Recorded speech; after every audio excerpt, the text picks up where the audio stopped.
जो कि भी व्यक्ति वंदे मातरम का विरोध करेगा वो देशद्रोही है। वो इस देश का नागरिक हो नहीं सकता। और वो सबसे मेन बात, अगर कोई मुसलमान विरोध कर रहा है तो वो मुसलमान नहीं हो सकता। इस्लाम ने कहा है जिस मुल्क में रहो उस मुल्क के प्रति वफादार रहो। समाजवादी पार्टी हो, कांग्रेस पार्टी हो या और भी जो एंड गैन पार्टियां हैं, उनका तो सिर्फ काम है हर उस बात का विरोध करना जो कि मोदी जी ला रहे हैं। इसमें कोई गुरेज नहीं है, कोई हर्ज नहीं है वंदे मातरम कहने में। वंदे मातरम क्या है? वंदे मातरम मतलब है कि मैं अपने वतन को पसंद करता हूँ, अपने वतन को मैं मानता हूँ, प्रणाम करता हूँ। जिसको बोलना है उसको कोई रोक नहीं सकता और जिसको नहीं बोलना है वो खामियाजा भुगतने के लिए तैयार रहे। लाखों हज़ारों लाखों स्वतंत्रता सेनानी जिन्होंने अपनी जान दे दी, मुस्लिम समाज से भी, उन्होंने कहा वंदे मातरम नहीं कहा था, सब ने कहा था। इस तरह के सांसद जो हसन साहब हैं, जिस तरह के सांसद उन शहीदों को अपमान कर रहे हैं, उन शहीदों का, उन शहीदों को गाली दे रहे हैं, उनको पूरे देश से माफ़ी मांगनी चाहिए।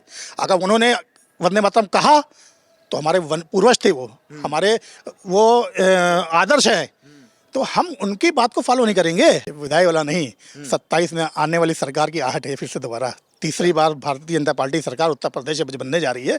ये उसकी आहट है और विपक्षी दलों में सुगबुगाहट है जाने की एक बार और की, जो पिछली बार पाए थे उससे भी कम पाएंगे वो सीटें। और मैंने जैसे कहा अखिलेश के लिए अब ये सपना हो चुका है, वो उत्तर प्रदेश के मुख्यमंत्री जीवन में नहीं बन पाएंगे।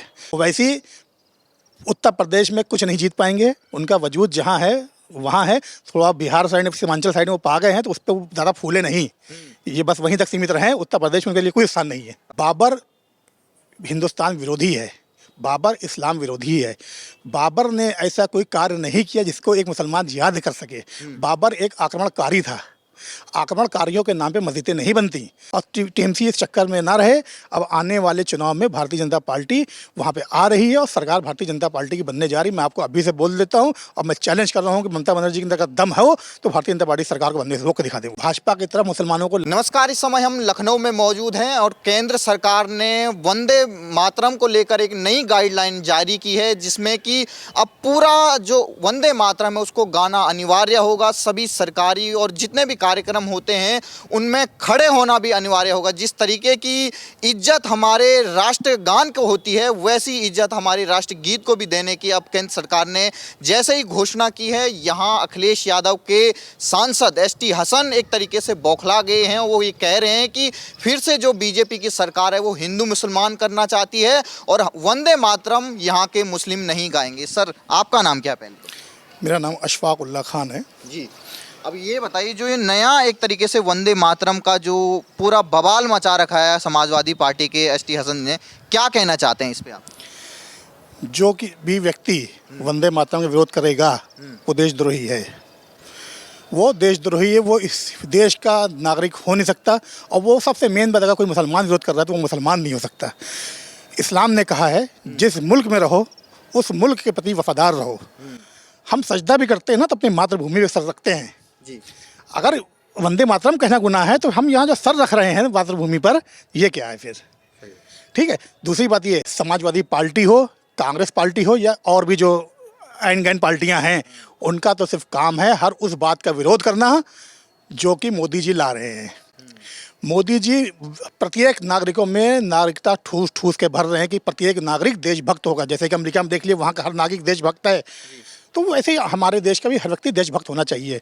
इसमें कोई गुरेज नहीं है, कोई हर्ज नहीं है वंदे मातरम कहने में। वंदे मातरम क्या है? वंदे मातरम मतलब है कि मैं अपने वतन को पसंद करता हूँ, अपने वतन को मैं मानता हूँ, प्रणाम करता हूँ। तो सजदा करते हो हम क्या कर रहे हैं? अल्लाह को हाजिर नाजिर मान के हम सजदा कर रहे हैं, तो क्या हम अपने अल्लाह को सजदा कर ज़मीन को सजदा कर रहे हैं क्या?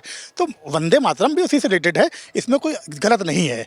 जो गलत कर रहे हैं वो ये कर रहे हैं कि वंदे मातरम बोलने से मुसलमानों को रोक रहे हैं। जिसको बोलना है उसको कोई रोक नहीं सकता और जिसको नहीं बोलना है वो खामियाजा भुगतने के लिए तैयार रहे, क्योंकि उसको मैं देशभक्त नहीं मानता हूँ। आखिर जब भी एक तरीके से जो हमारी मुस्लिम समाज में है उसको जैसे ही प्रोग्रेसिव बनाने की कोशिश करते हैं तो समाजवादी पार्टी के ऐसे सांसद निकल के आ जाते हैं जो कहते हैं कि मुसलमानों को बरगलाते हैं कि इसमें इबादत की बात हो रही है। देखिए, जितने भी विपक्षी सांसद हैं वो सब बेरोजगार हैं, उनके पास कोई काम नहीं है। क्योंकि वो काम करेंगे तो वह भाई सरकार की होगी, कि भाई क्योंकि सरकार तो भारतीय जनता पार्टी की है।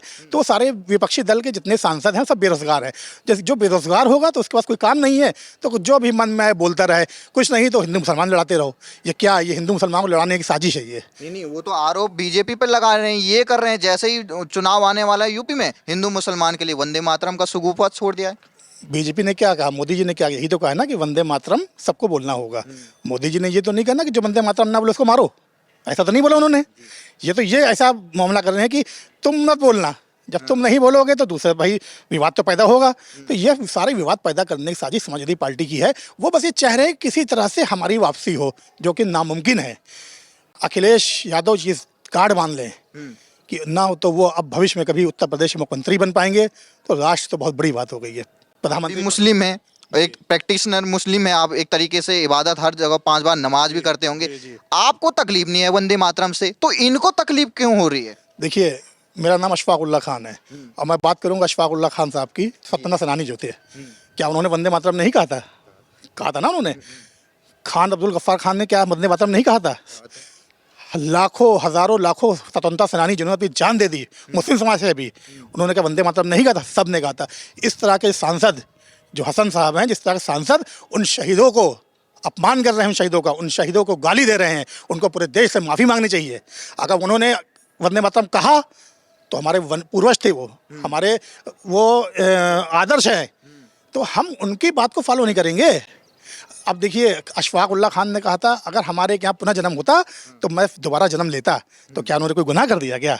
ये बताइए, अभी कल ही बजट आया है यहाँ पर उत्तर प्रदेश का, पूरा एक तरीके से पूरी देश में वाहवाही हो रही है, क्योंकि सबसे बड़ा बजट यूपी का इस बार आया है, 9 लाख 9.5 लाख करोड़ का। अब ये बताइए, पाकिस्तान के बराबर से उससे भी ज़्यादा हमारा ये यूपी का बजट हो गया अकेले। पूरा विपक्ष एक तरीके से कह रहा है कि ये अंतिम विदाई वाला बजट है योगी जी का, और विदाई हो रही बीजेपी की यहाँ से। ये विदाई वाला नहीं, 27 में आने वाली सरकार की आहट है। फिर से दोबारा तीसरी बार भारतीय जनता पार्टी सरकार उत्तर प्रदेश में बनने जा रही है, ये उसकी आहट है। और विपक्षी दलों में सुगबुगाहट है जाने की एक बार और, कि जो पिछली बार पाए थे उससे भी कम पाएंगे वो सीटें। और मैंने जैसे कहा, अखिलेश के लिए अब ये सपना हो चुका है, वो उत्तर प्रदेश के मुख्यमंत्री जीवन में नहीं बन पाएंगे। तो योगी जी ने मुसलमानों को क्या दे दिया? अभी जो बजट निकला है, क्या मिला है मुसलमानों को, अगर बता पाए? देखिए, मुस्लिमों को बराबर का अधिकार मिल रहा है।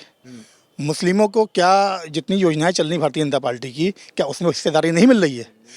सब मिल रहा है। अलग से अगर कुछ हिंदू भाइयों के लिए अलग से किया जा रहा है तो उसको मुसलमान भी इसका फ़ायदा उठा रहे हैं। ऐसा नहीं है कि स्पेशल मुसलमान के लिए या सिख के लिए या हिंदू के अलग से कुछ किया गया है। जो किया गया पूरे प्रदेश वासियों के लिए किया गया है। ये प्रदेश जो है सबका है, तो जो बजट है वो सबका बजट है, किसी पर्टिकुलर किसी जात पात या धर्म वाले का नहीं है, सारे प्रदेश वासियों का बजट है ये। अब हम लखनऊ से हैदराबाद की तरफ मुड़ते हैं, वहाँ पर ओवैसी ब्रदर हैं जो 15 मिनट की पहले धमकी दे चुके हैं। अब वो मिस्टर योगी कह के योगी जी को कह रहे हैं कि मिस्टर योगी तैयार हो जाओ, हम पूरे ताकत से और झंडे गाड़ने आ रहे हैं उत्तर प्रदेश में। अकबरुद्दीन ओवैसी कह रहे हैं मिस्टर योगी कह के। क्या उन्होंने पहले कोशिश नहीं की आने की? उनको क्या मिला है? उत्तर प्रदेश में उनका कोई जनाधार नहीं है। उत्तर प्रदेश की जनता बहुत काबिल जनता है, वो भली भांति जानती है कि प्रदेश का भला किस में है। इन जैसे सपाहियों और मीम पार्टी जैसे लोग जब आ जाएंगे ना, जैसे पहले 2017 से पहले महिलाओं चलना सड़क पर दुभर था, वही फिर हो जाएगा। और हिंदू मुस्लिम फसाद जब बंद हो चुके हैं पूरी तरह से, वो फिर से चालू हो जाएंगे। तो प्रदेश की जनता चाहे किसी धर्म मजहब की हो, कभी वो नहीं चाहेगी इस तरह का मामला फिर से शुरू हो।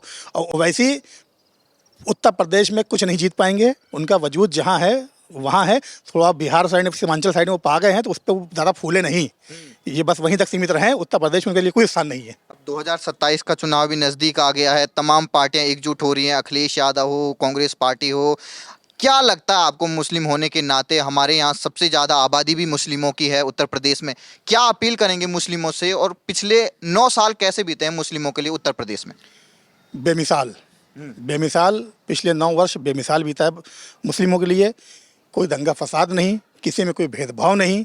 और आप एक बात समझ लीजिए, जितनी योजनाएं चल रही हैं उसमें सबसे ज़्यादा लाभ मुसलमानों ने ही लिया है। मैं कहीं भी जाता हूं तो मुझे यही देखने मिलता है। मैं कल ही अपने प्रवास से लौट के आया हूं कानपुर से, तो वहाँ पे मुझे कई लोग ऐसे देखे जिनको पहले खाने पीने की समस्या थी, लेकिन जब से भारतीय जनता पार्टी सरकार आई, जो योजनाएं बनी, उसमें राशन मिल रहा है। कोई बीमारी आ रही है तो आयुष्मान कार्ड के 5 लाख तक का इलाज करा रहे हैं। जिनके पास रहने को मकान नहीं था, आवास नहीं था, उनको आवास मिला है। तो मुसलमान समाज बहुत खुश है। अब मैं मुसलमान भाइयों से अपील करूंगा कि आप अपने खुले दिमाग से सोचें कि आपका भला बुरा सोचने वाला कौन है। अगर कोई आपका भला कर रहा है तो आप उसके साथ भी भला करें। भारतीय जनता पार्टी ने आपके साथ कोई अन्याय नहीं किया है, आप साथ हमेशा वो काम किया है जो आपके हित में है। तो आप भी सोचें आँख खोल करके। अखिलेश यादव ने आपको सिर्फ दरी चादर बिछाने तक सीमित रखा, कुर्सियां साफ करने तक सीमित रखा। आप सिर्फ पंचर बनाते थे, आज आप देखिए मुस्लिम बच्चे डॉक्टर, MBBS, MD बन रहे हैं, लॉयर बन रहे हैं। सबसे ज़्यादा IAS IPS में आप देख लीजिए तादाद, मुस्लिमों को पूरा पूरा स्वाभिमान के साथ उनको पूरा हक मिल रहा है।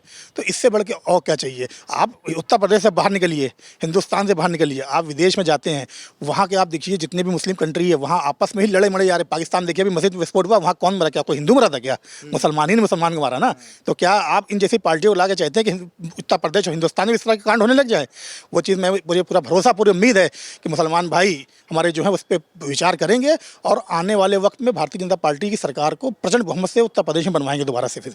हम लखनऊ में मौजूद हैं और आपने एक तरीके से योगी जी को करीबी से देखा, उनका शासन भी देखा है। बगल में यहाँ से थोड़ी दूर पर इंटरनेशनल बॉर्डर में बंगाल लग जाता। क्या लग रहा है आपको कि बंगाल के जो मुस्लिम हैं, जो एक तरीके से जो वहाँ पर TMC के पूर्व जो MLA हैं जिनको निष्कासित कर दिया है, वो वहाँ पर बाबरी मस्जिद का एक तरीके से कार्ड खेल रहे हैं और योगी जी ने कहा है कि कयामत तक वो सपना पूरा नहीं होगा। आप इस पे क्या कहेंगे? योगी जी ने बिल्कुल सही कहा है। बाबर कौन है? बाबर का इस्लाम में क्या महत्व है?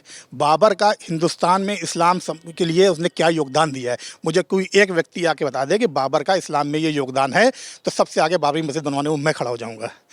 बाबर हिंदुस्तान विरोधी है, बाबर इस्लाम विरोधी है। बाबर ने ऐसा कोई कार्य नहीं किया जिसको एक मुसलमान याद कर सके। बाबर एक आक्रमणकारी था। आक्रमणकारियों के नाम पे मस्जिदें नहीं बनती। बाबर के नाम पे मस्जिद बनना इस्लाम धर्म का अपमान है। अगर मुसलमानों को मस्जिद बनानी है तो उनके लिए नाम पैगंबरों के नाम पे बनाएं, जो हमारे पैगंबर थे, जो सहाबा थे, उनके नाम पे बनाएं। तो हमें कोई आपत्ति नहीं है कि जहाँ चाहे मस्जिद बना लें। लेकिन आप एक आक्रमणकारी के नाम पे मस्जिद बना रहे हैं जिसका कोई योगदान ही नहीं है इस्लाम समाज में। अगर कोई योगदान हो तो मुझे बता दें, तो मैं फिर आपका सपोर्ट करूंगा कि भाई आप बनाइए। जिद क्यों है? और खास तौर पे देखा जा रहा हूँ चंदा भर भर के आ रहा है पूरा। देखिए, पूरी ममता बनर्जी की साजिश रही है। ममता बनर्जी ने पहले अपने सांसद को आगे किया कि तुम मस्जिद बनवाओ, और उसके बाद उनको निष्कासित किया। अब वो कह रहे हैं कि मैं मस्जिद बनवाऊँ। ये सिर्फ पॉलिटिक्स की राजनीति है। वो चाहते हैं बंगाल में गोली चले, मुसलमान मारा जाए और उनकी रोटियां सेक सके, अपनी रोटियां सेक सकें वो, और TMC इस चक्कर में ना रहे। अब आने वाले चुनाव में भारतीय जनता पार्टी वहाँ पे आ रही है और सरकार भारतीय जनता पार्टी की बनने जा रही है। मैं आपको अभी से बोल देता हूँ और मैं चैलेंज कर रहा हूँ कि ममता बनर्जी के अंदर का दम है वो, तो भारतीय जनता पार्टी सरकार को बनने से रोक के दिखा दे वो। सभी लोग, हम जब भी उत्तर प्रदेश में आते हैं तो मुस्लिमों को एक तमगा दिया जाता है कि ये समाजवादी पार्टी के वोटर हैं, और अखिलेश यादव भी एक तरीके से इसी घमंड में रहते हैं कि मुस्लिम BJP को तो जाएगा नहीं, पूरा मेरे को ही आएगा। तो आपको क्या लगता है, ये इस बार टूटने वाला है 2027 में? मुझे पूरी उम्मीद है कि मुस्लिमों का वोट जो है भाजपा को मिलेगा और बड़ी संख्या में मिलेगा। और मुझे ये कहते हुए बड़ा अफसोस भी होता है कि जैसा कि अखिलेश कहते हैं मुस्लिम उनके साथ है, तो मैं देखता हूँ जो निचले स्तर का मुसलमान है, जो निचली जाति के मुसलमान हैं, तो उनका रुझान सपा की तरफ रहता है। उसकी वजह यह है कि उनके अंदर साक्षरता की कमी है। अब मोदी जी ने जो प्रथम प्रयास किया मुसलमानों के लिए, साक्षरता का किया है कि मुस्लिम साक्षर बने, और यही वजह है कि देखिए पिछले 10 सालों में, 12 सालों में मुस्लिमों का साक्षरता का स्तर बढ़ा है। IAS IPS बढ़े हैं, ठीक है। डॉक्टर में आप देखिए MBBS MD डॉक्टर बहुत बड़ी संख्या में आए हैं। तो धीरे धीरे सुधार हो रहा है और सुधार होगा। अखिलेश के पास से अब ये मुस्लिम वोट सरक के भाजपा की तरफ आ रहा है, और हम जैसे लोग भाजपा की तरफ मुसलमानों को लाने के लिए भी जी जान लगा देंगे। चाहे कोई धमकी दे या जान से मारने की कोशिश करे, हम भाजपा के लिए जान भी देने को तैयार हैं। डर नहीं है आपको? क्योंकि कमेंट में बहुत ऐसे कमेंट आते हैं कि बिक गए हैं आप, तो मुस्लिम ही नहीं है। उनको क्या कहना चाहेंगे जो इस वीडियो के बाद भी एक तरीके से आप पर लांछन लगाने का काम करें? देखिए, ये जो लांछन लगाने का काम करते हैं, ये विपक्षी पार्टियां होती हैं, उनके कार्यकर्ता होते हैं। उनको ये बर्दाश्त नहीं होता कि एक दाढ़ी वाला मुसलमान, एक नमाजी मुसलमान, वो भाजपा की तारीफ कैसे कर रहा है। देखिए, उसकी वजह तारीफ करने की वजह है, जो सच्चा इस्लाम को मानने वाला होगा, जो सच्चा मुसलमान होगा, वो सच का साथ देगा। जो फर्जी मुसलमान होंगे वो दूसरे के धोखे में आएंगे, दूसरे के बहकावे में आएंगे, और देश में जो सरकार चल रही है उसका विरोध करेंगे। हमारी सरकार ने, देखिए, जब भी अभी ईरान में मामला फंसा, क्या मोदी, ईरान में कोई हिंदू बैठा था क्या? मोदी जी ने तुरंत वहाँ से लोगों को वापस बुलाया। कभी सीरिया में होता है, कभी कहीं कुछ भी होता है, कुवैत, बगदाद में कहीं कुछ होता है, तो मोदी जी ने हमेशा मुसलमानों को वहाँ से अपने देश में लाने का काम किया है। तो ये हमारे हमदर्द हैं, ये हमारे लिए, हमारे हितैषी हैं, हमारे लिए अच्छा काम करते हैं, एक फरिश्ते के मानिंद हैं। तो हमें अपने प्रधानमंत्री पे, अपनी भारतीय जनता पार्टी सरकार पे पूरा गर्व है और भरोसा है कि मुसलमानों के साथ हमेशा अच्छा करते रहेंगे वो।